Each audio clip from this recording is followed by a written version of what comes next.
You are about to see a most unique exhibition of golf instruction. Your instructor is Mike Austin, Class A member of the PGA, and for 35 years a golf professional. He is considered one of the top 4 long ball hitters of the game, and in tournament play has driven the ball 447 yards from the tee.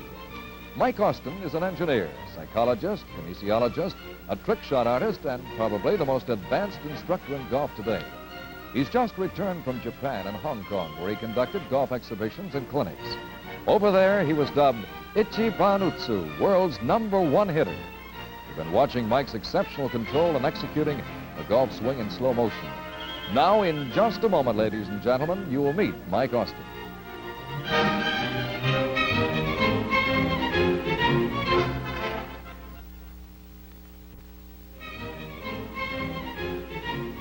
Ladies and gentlemen, Mike Austin. Mike, what's the purpose of the costume you're wearing? To show the framework of the body and the movement of the joints to enable one to attain the positions necessary to get the best results from their golf swing. Let's start at the beginning and the proper way to address the ball. I stand in the erect position to begin with and separate the heels about 12 inches and the toes about 15 inches.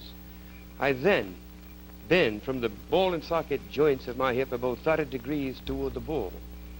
I place my left arm in a position, in an extended position this way, and my hands on the club, and place the club head behind the ball, and then lower the right shoulder and flex the right knee so I can get my hand on the club correctly, my right hand on the club correctly, ready to start the back swing. Would you give us a few examples of how not to address the ball?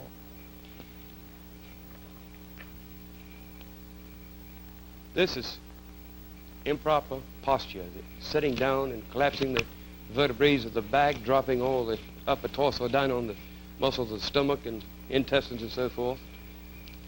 This is wrong. Standing with your feet too wide takes the body out of the swing. All you can move is the arms and the club. Standing too close, you don't have good balance, and you'll wobble like this. Standing with the closed stance blocks out the right side, so you get a bad shot this way. Standing too open, this actually blocks out the body, so you won't get the proper results. It causes you to cut across the ball, too, and slice it, generally. Mike, do you grip the club in the same way as the other leading golf professionals? Yes, I use the standard overlap grip. This is where palm versus palm, and the arms form a figure V from the wrist to the shoulders. I place the palm of my left hand on the front side of the shaft, with the heel of the left hand on the top of the shaft, and the thumb of the left hand on the top of the shaft. I then wrap the forefingers of the left hand around the underside of the grip so that I have a full grip with all the fingers and thumbs of the left hand. I then bring the ring finger of the right hand up against the index finger of the left hand, placing the palm of the right hand behind the shaft.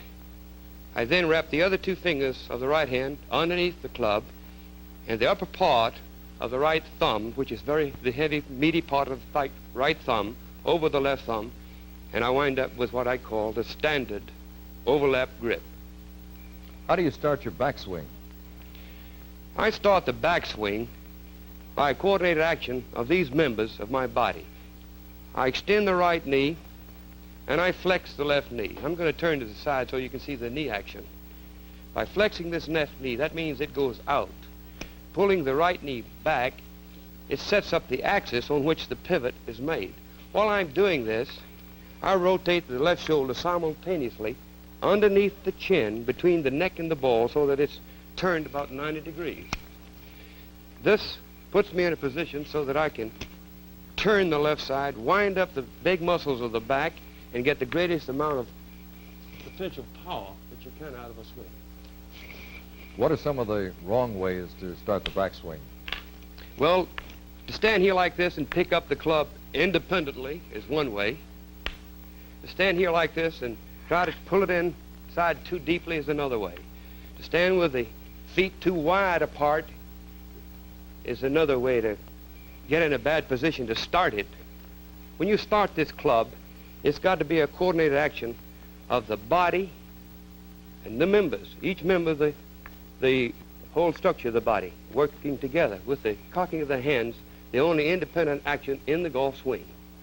If you take this club back and let the shoulders turn with the flexion of the left knee and the extension of the right knee, you get into a position that you can really utilize your forces with the greatest amount of You efficiency. mentioned cocking the wrists. When do you start to cock your wrist on the backswing? I start my wrist cocking in the lower part of the back swing. In other words, as I shift my weight here, my arms are moving with the shift of weight and the rotation of my shoulders, and I exert a pressure with the heel of the left hand and the index finger of the right hand just as I pass the right foot, which you will see the hand starting to bend here. This allows the right elbow to fold in the extended arc of the left and causes my club to stay on the proper plane so that I can get into this particular position here. Mike, and do you return. advocate packing the right elbow in close, tight against the right side on the backswing? Well, I certainly do not. I think this is one of the greatest ills in the golf game.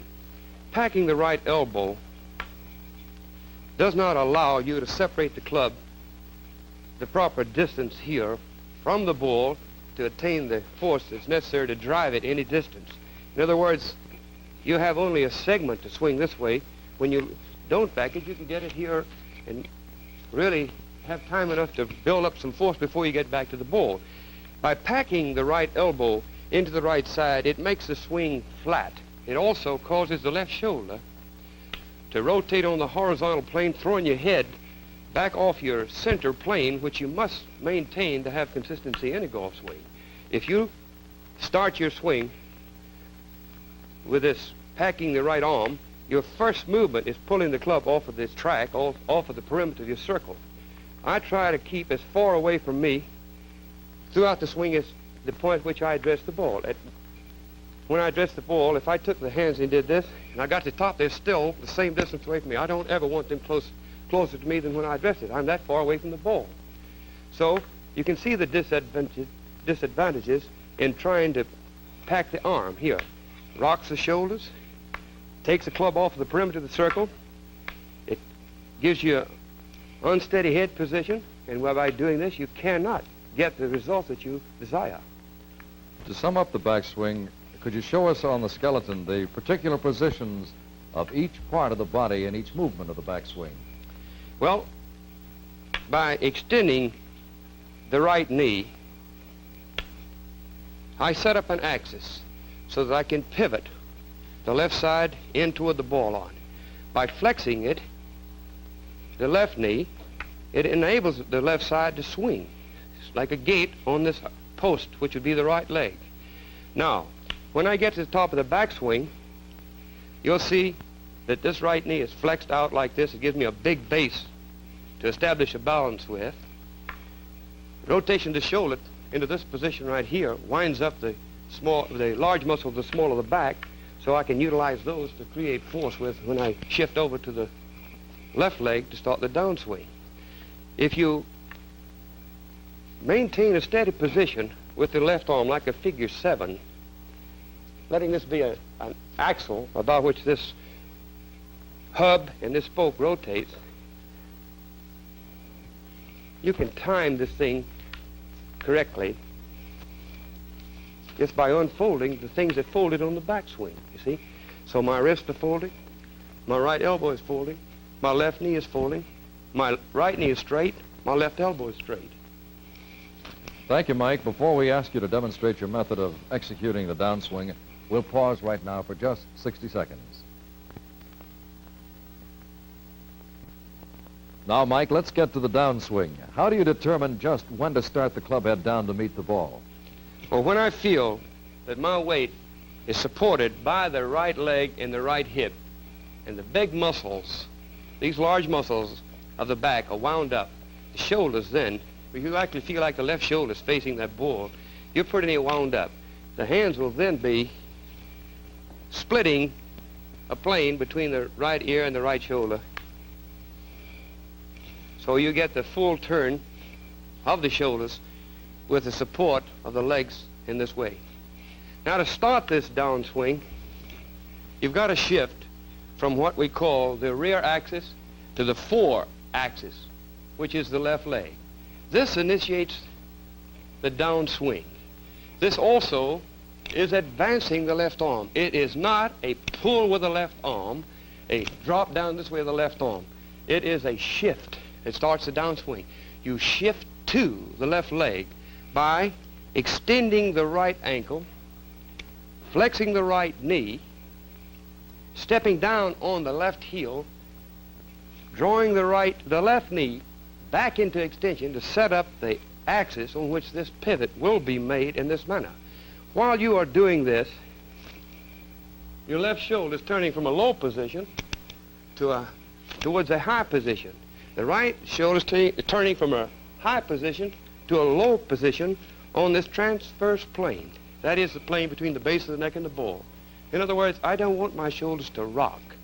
And if you do it in this manner that I'm prescribing right here, your shoulders will operate like a wheel on an axle. Now watch this action here. I start this downswing by trying to raise my right heel, which forces my left hip outward and my weight down upon my left heel. It also causes my right shoulder to start lowering and my left shoulder to start raising. This in turn is moving this spoke. In other words, I utilize the shoulder as a hub and the left arm as a spoke. And when I make the shift, the hub and the spoke is moving. Then it's very simple to put back what you took out. You took out on the backswing 90 degrees by cocking your hands and by folding your right arm. Those two things have got to be straightened out to return or put back what you took out on the on the backswing.